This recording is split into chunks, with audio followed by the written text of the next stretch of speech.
Good morning. Oh, I have had such a lovely day.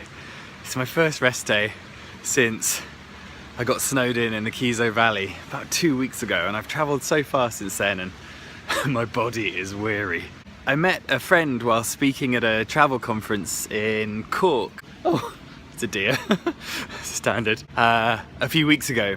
And she recommended me to an independent tour company called InsideJapan. They're based in Bristol in the UK. I got chatting to those guys and they said you have to go to Miyajima Island, which is near Hiroshima, and that's where I've spent today. I scooted about 20 miles from Hiroshima yesterday and arrived just after the sun had come down.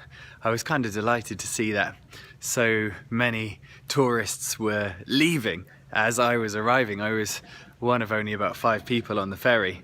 I guess that just kind of set the tone for this. I've been staying with the Watanabe family who own an inn here, or rather a ryokan. A ryokan was formerly a good old traveller's inn, a place where people who were moving around could get together and socialise and eat.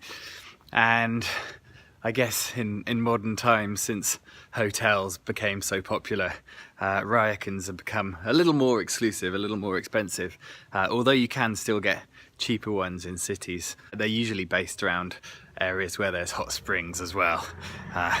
Public bathing is a big thing here in Japan. I had such a lovely welcome from Yuki and Shugoi and their 2 children. I was introduced to my room and it was just so nice. This is Japanese tea set, air conditioner, momiji manju. Yeah, manju means cake, green tea. Here is Japanese yukata and towel. I love this concept of low-level living here in Japan. Oh, my room is just lovely. I can't imagine a better place to have a day off the road. I can just hear this constant bubbling of the stream just outside. There's a gorgeous little balcony which has been flooded with sunlight almost all day. The low bed and table, a cypress bath. Press a button and it fills up automatically. Please wait for 15 minutes. Okay. Yeah, hot water will stop automatically. 42 degrees. Oh, gosh, I needed that after yesterday. They've just been so welcoming to the degree where they said, oh, we've never had a guest who's arrived by scooter before. From Tokyo today? Wow. It must stay in reception. I love it. I love it. Konnichiwa. Another important part of the ryokan experience is the food. And then it was time for dinner. I dressed up in my yukata. Shugoi delivered the food and introduced what each course was. Hi, snapper fish again. Yeah, wow. And this dish is cooked with soy sauce and sugar. Oh, amazing multi-course experience. Akari, his daughter, then helped him clean up each course. It was just magical. And then I had a really good night's sleep and woke up this morning and I just spent most of the morning just walking around the island. And I have to confess, I've lost so much weight over the last 3 weeks. My beer belly is completely gone that I had to borrow the belt from the yukata to walk around today in my jeans.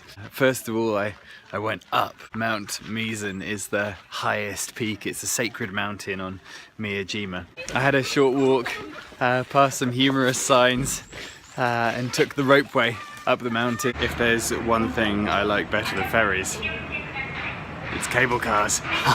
My body really isn't up to walking a long distance at the moment, but the cable car ride alone was worth it. The views are just amazing from up there. And then I headed back into town and sampled a few local delicacies. When you're here, you have to try a momiji manju. They come in all kinds of flavours. I have to now choose which one. It's gotta be chocolate. Okay, 1 chocolate. Okay, 200. ありがとうございます。Hot. Oh my god, there's a lot of chocolate in there. It's also very wise to try a baked oyster here. Oyster time. Hot. Oh, if that doesn't make me sick, nothing will. Arigato. That was a hearty oyster. 2 fish cakes, octopus, and cheese and bacon. I had quite a random lunch. You can buy all kinds of things in Miyajima, including this slightly scared rabbit bear. Yours for £350. There's always an interesting addition to a group photo here as well. Look at them. And this is the world's biggest rice scoop. I'm not joking, it's a rice scoop. Walking around here is just magic, and it's already getting quite quiet. The sun is probably only half an hour from settling below the horizon, and it's just been such a pleasure to be here.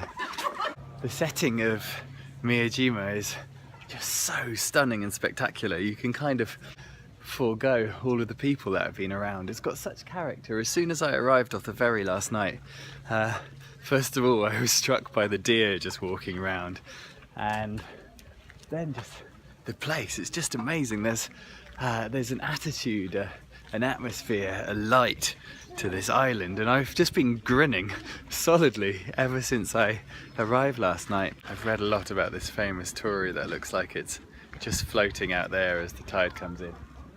When the tide's out, it goes all the way out and you can go and stand right beneath this. And this is the main shrine on the island, Itakushima, and behind me is the 5-tiered pagoda. Almost everywhere you look here, it's just magical, and glance beyond the buildings and you can see the mountains just rising up. It's really, really special. And now as the sun begins to set, the tourists slowly disband, move their way to the ferries, which come and go every 10 or 15 minutes. Definitely recommend that you get yourself over here, not just to Japan, but to this remarkable island.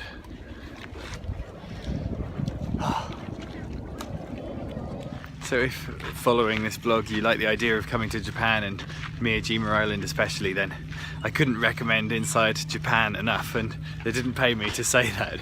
I've had such a good day and they certainly know their stuff. Just take a look at their website and you get the lowdown. There's loads of cool blogs, and they even do I think what they call a price crunching tour. Japan has this reputation for being a really expensive place, but I certainly haven't found that. It's definitely no more expensive than the UK or America to visit. My budget so far, granted I've been camping at least half the nights, has been no more than £30 a day on average. So definitely an affordable place to come, and beautiful to boot.